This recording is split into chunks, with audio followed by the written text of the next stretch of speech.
ruin has come to our family. I'm Reginald Gickington, and you can call me Reggie. Today we'll be continuing our painting journey through the miniatures The Darkest Dungeon board game by Mythic Games. In today's video, we'll be facing off against our first villains, the Brigands. Hired by your ancestor to control the hamlet's population, these cutthroats are ill-tempered bandits who can be found in every region with knives and grapeshot to spare.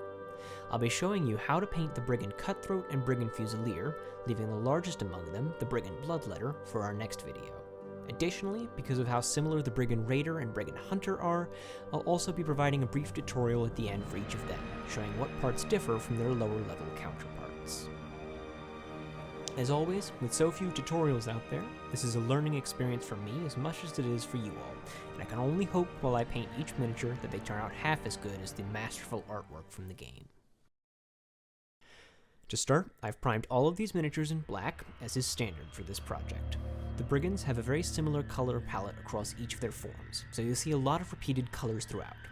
To start, we'll be doing the green of their robes, for which I'll be using dark sea blue.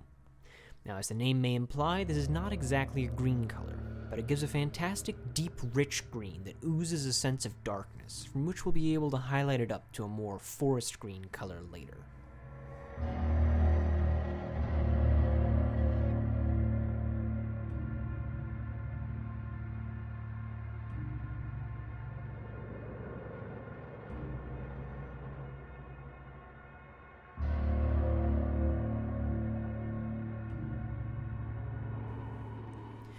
Next, we'll do the armor of the Brigands. This makes the second part of the trifecta of common colors, as each Brigand typically includes green cloth, bronze metallics, and tan skin. To achieve the metallics, we'll be using Runelord Brass, which is actually extremely light compared to the in-game colors. However, once we've washed the mini, I'll show you a trick to darken it down even further and give it a more weathered bronze appearance.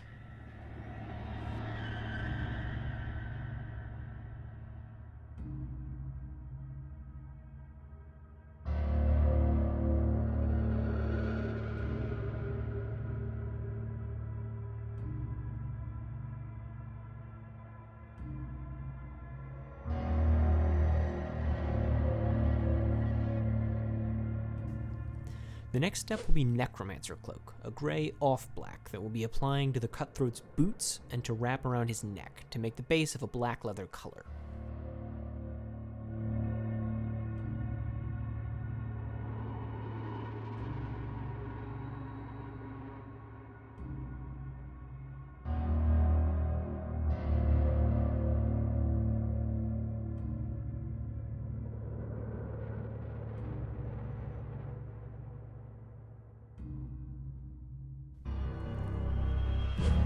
Now we'll apply Bugman's Glow to his face. This has a much more red tone than the typical Cadian flesh tone that I use for skin, and this is intentional, as Brigands in-game have a much more orange hue to their skin than most of the hamlet's denizens.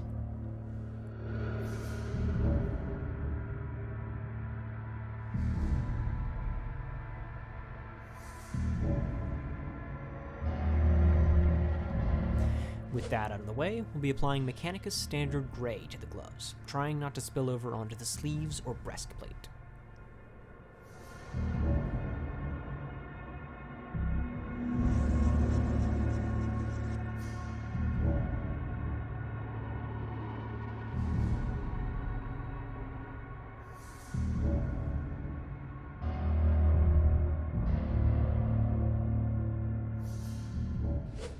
And with the hands done, let's do the weapons in them.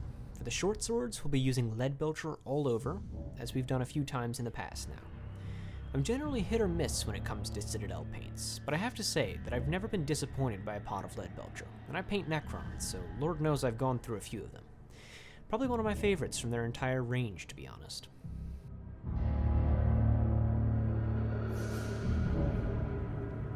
Up next is Rhinox Hide, applied carefully to just the strap over the shoulder and his arm. Try to be careful not to spill over here, as there's a lot of small nooks and crannies around this spot that you don't want to have to repaint.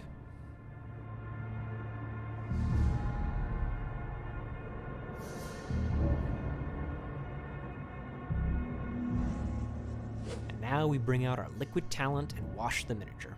As is often the case, we're going to apply Nuln Oil all over the entire miniature, with the exception of the face. For that, we'll be applying Flesh Wash. However, we have another step to do once our wash is dry. For the bronze armor of the breastplate, we'll be going back to apply a second coat of the wash, this time using Agrac's Earthshade, to give it a richer brown hue. Similarly, for the black leather parts of the boots and the collar, we're going to use a second coat of Nuln Oil to really darken them down.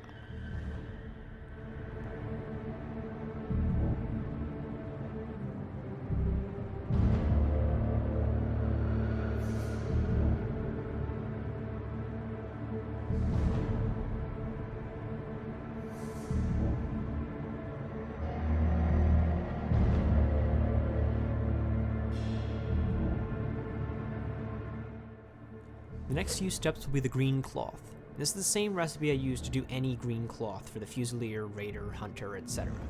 We'll start by applying dark sea green to any raised areas. For example, around the skirt, it will be applied everywhere except for the gap between each vertical strip.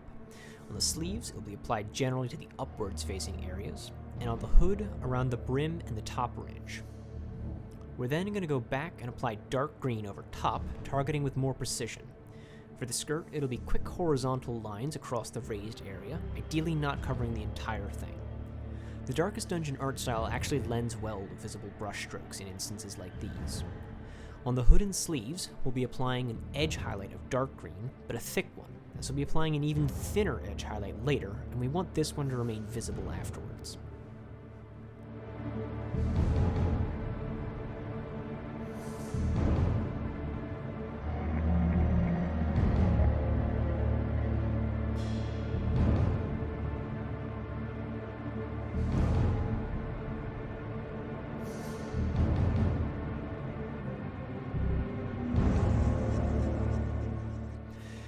Next up is a 1-to-1 mix of dark green and gray green. The result will be a sort of minty color that we'll be doing an edge highlight of. This will go on the mouth of the hood and the top ridge, the folds on the sleeves, and along the edges of the skirt strips. Like the last step, it's actually better not to get perfect lines with the skirt's highlight.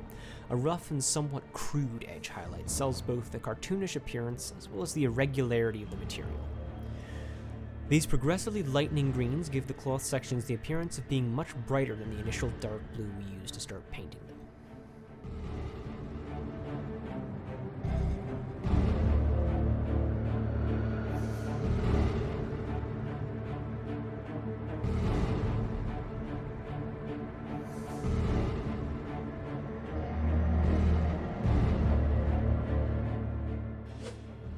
Now we're going to do Rekarth flesh on the bandages around his wrists. Use a fine-tipped brush for this, and like when we did the strap, be careful not to spill over onto any other details, as it's harder to clean up a stray mark once we've already washed the area.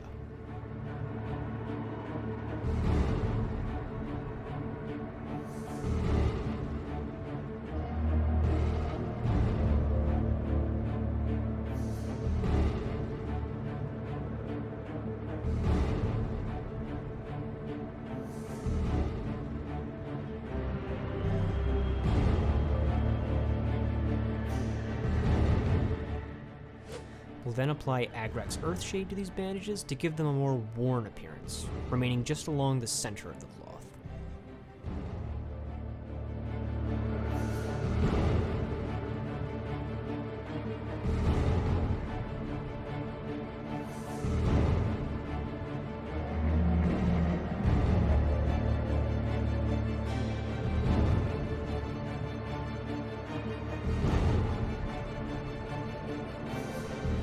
Now comes Mechanicus Standard Gray again, used to highlight the gloves.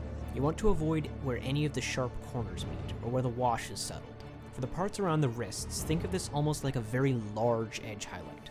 For the hands, you want to focus especially on the fingers and knuckles. A small semicircle on the flat of the back of their hand will complete the effect and give them a much more complex saturation overall.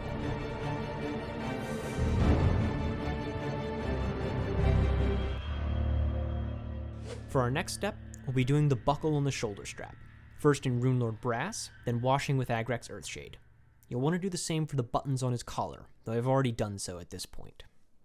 With only one wash, this might not be the exact same color as the cuirass he wears, but on a detail this small, It being slightly brighter and more saturated will appear to be a highlight rather than an inaccuracy, allowing us to kill 2 birds with 1 stone, and saving us the effort of highlighting it later.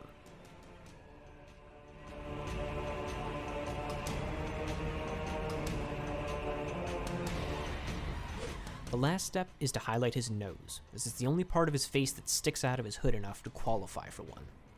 For that, we'll be applying a band of 1-to-1 mix of Vallejo Tan to Cadian Flesh Tone to achieve a tanned skin tone. If you want to sell the 5 o'clock shadow on his chin as well, you can apply Nuln Oil or any other black wash over the bottom half of his face at this point if you'd like, but it really isn't necessary. And with that, we apply the Abaddon Black, Mechanicus Standard Grey, Nuln Oil, and Black Templar to round out the miniature's shadow and base. You can watch the previous videos in this series for further elaboration on this step. However, unlike the rest of our miniatures, we actually have one final detail to do at this point. You'll want to do this before you apply the shadows to his swords. We'll be using Mephiston Red, along with an old frayed brush. Dabble a little bit of paint onto the brush and then run it onto a towel, as if you were dry brushing. We're going to then stipple red onto the tips of the swords, with more consistent stippling the closer to the point we get, so that it appears to build up more as it reaches the end. This will give it a nice blood-splattered effect that's faithful to how it appears in the original game, rather than using technical blood paint to make a large pool on the blade.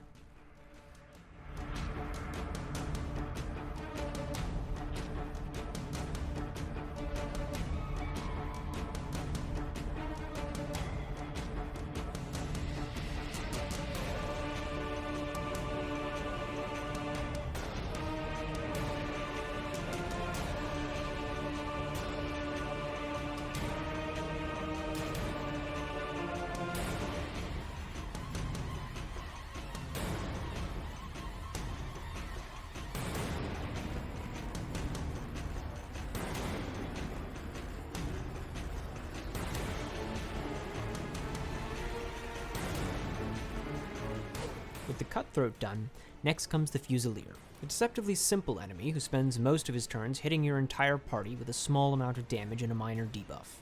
He may be a one-trick pony, but a little bit of damage to every party member can build up fast unless you have a Vestal with a party heal. Just like last time, we'll be starting with the green fabric using Dark Sea Blue.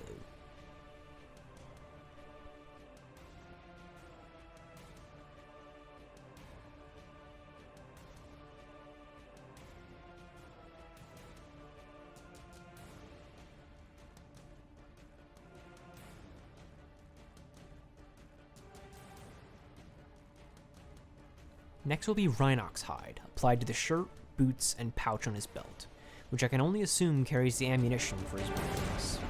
And last but not least, to the wooden parts of the blunderbuss itself.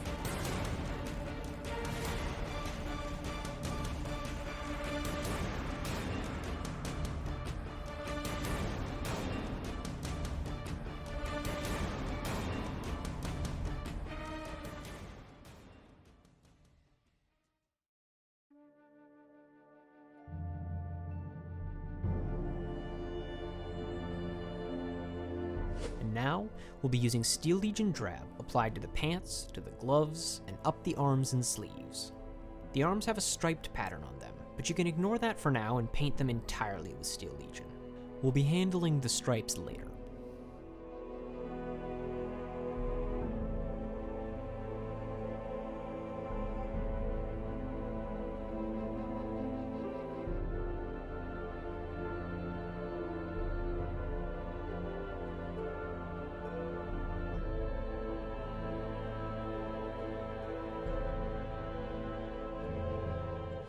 Up next, we'll use Runelord Brass, just like last time, applied to the metal. In this case, the barrel of the gun. Be sure not to fill in the inside of the muzzle. We want to leave that black to give the illusion of depth, though if you do fill it in, you can go back at the end and cover it up with Abaddon Black.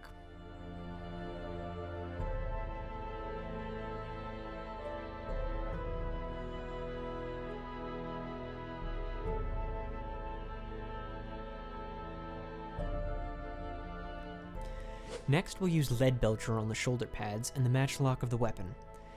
That's the trigger guard around his finger, and the hook-shaped piece on the side right above his pointer finger.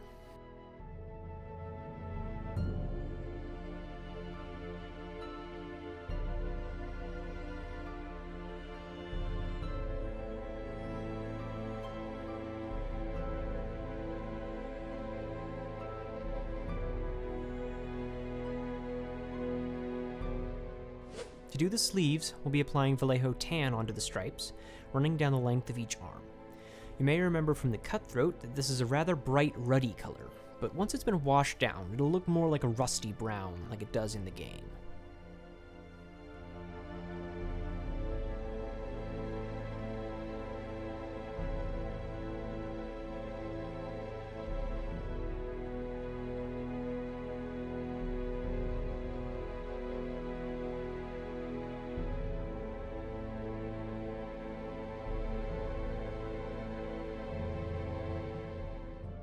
Like we did for the skin for the cutthroat, we'll apply Bugman's Glow over the exposed skin, or all half a square millimeter of it, right on the eyes and nose.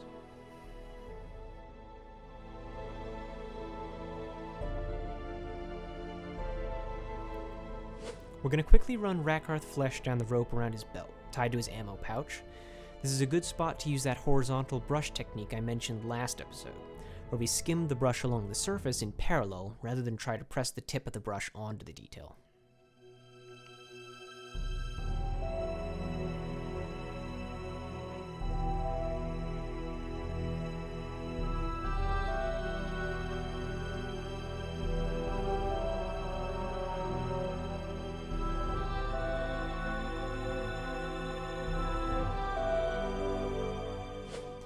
And once again, it comes time to wash, with an all-over of Nuln Oil, except for the face, which gets flesh wash. For the blunderbuss barrel, apply a second wash, this time of Agrax Earthshade, and for the metal shoulder pads, apply a second layer of Nuln Oil.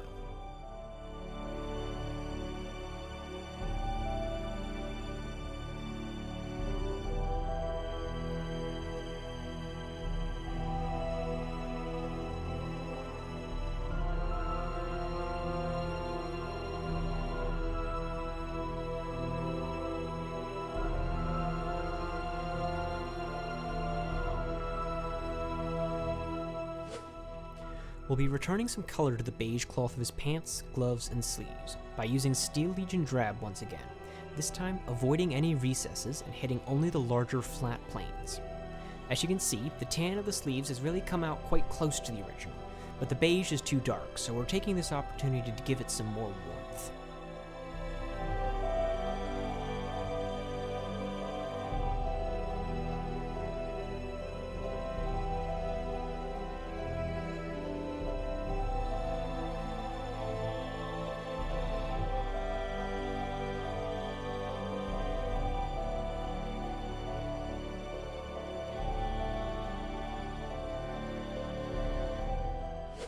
We'll be following the same steps to the green cloth now, starting with dark sea green on the raised surfaces.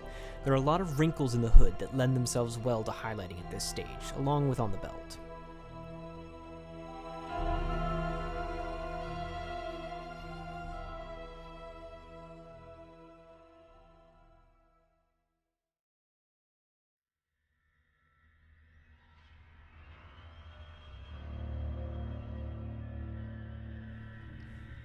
Then it's dark green, followed by a 1-to-1 mix of dark green and gray green to make that minty tone that wraps it all up with procedurally smaller highlights.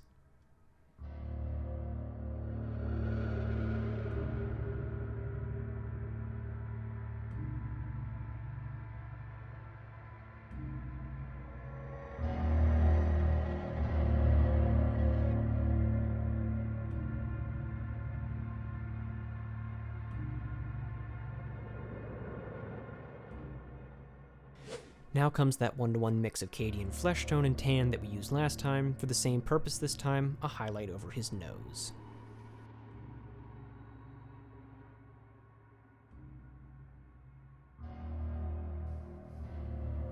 And with that done, we wrap him up with the application of our final steps: Abaddon Black, Mechanicus Standard Gray, Nuln Oil, and Black Templar.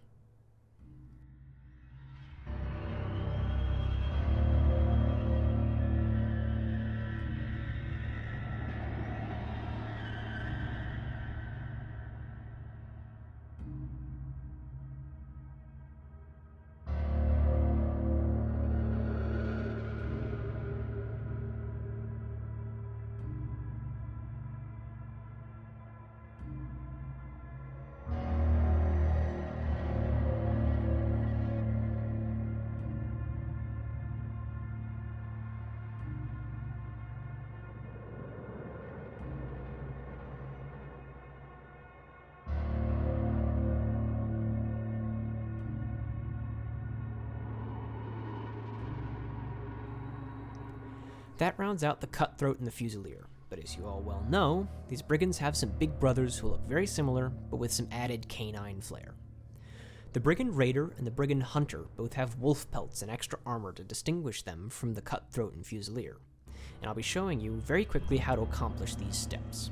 For both, we'll follow almost the exact same steps as I've already shown you, but with the exception of these few.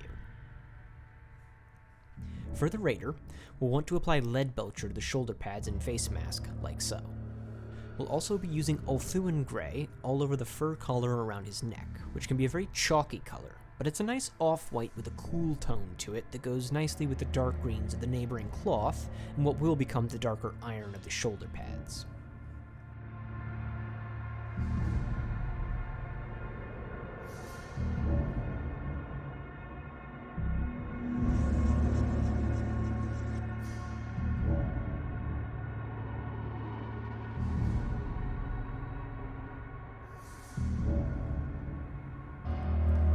Once we get to the wash stage, be sure to wash the shoulder pads and face mask with Nuln Oil twice.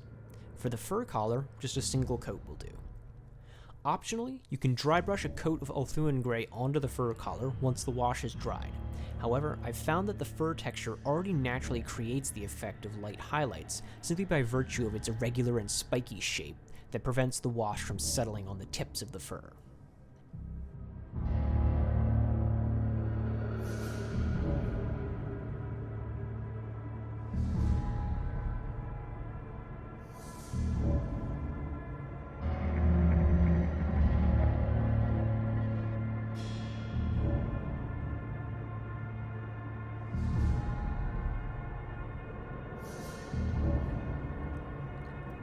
To do the hunter, we're going to apply Ulthuan Grey all over the wolf pelt, and also the tail hanging from his belt.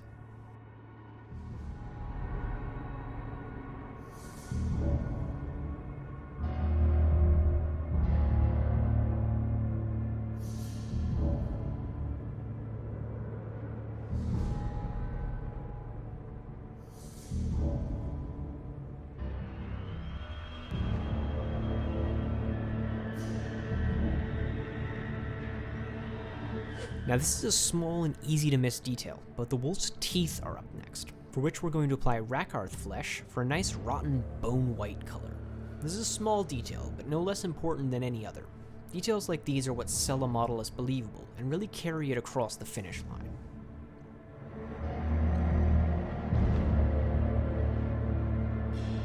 Once this is dry, we'll be applying Bugman's Glow to the whole face this time, not just the eyeline. Additionally, while it's hard to see, there's a trace of helmet around his brow and cheeks that will get lead belcher applied to it.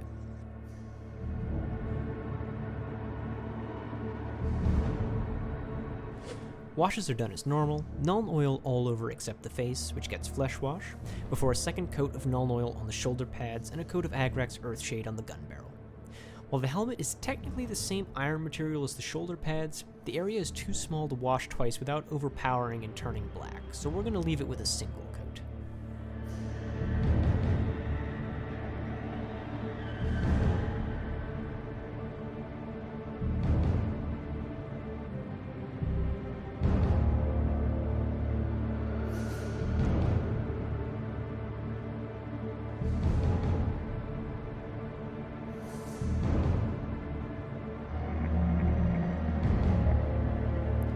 We're going to dry brush Ulthuan Grey over the belt tassel and give the brow on the wolf's head an edge highlight along with its ears and the edges around the hunter's face and helmet. When that's done and you get to your Abaddon black, be sure to hit the wolf's eyes as well as the hunter's, along with its beady black nose.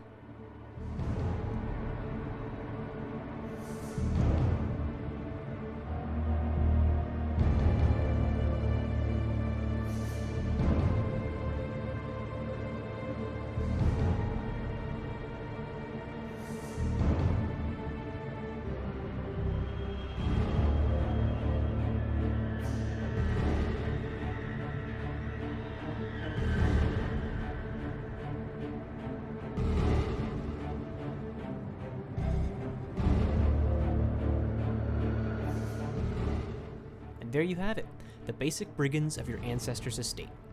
Foes that are easy enough to fight, but rarely go to battle on their own. Next time, I'll be showing you how to do their monstrous mini-boss, the Bloodletter, who will follow many of the same principles discussed here, but perhaps with more focus on painting organic shapes, muscles, and skin. Stay tuned for that video coming soon. I'll tell you this now, like always. Don't rush your painting, because your best results come when you're relaxed and having a good time, not rushing and sweating over every little detail. Have fun painting your Darkest Dungeon miniatures, and feel free to tag me on Instagram, @ReggieGick, to show me how yours turn out. Links to my affiliated socials can be found in the description. Feel free to subscribe or like the video if you enjoyed it, and I will see you soon with another painting tutorial.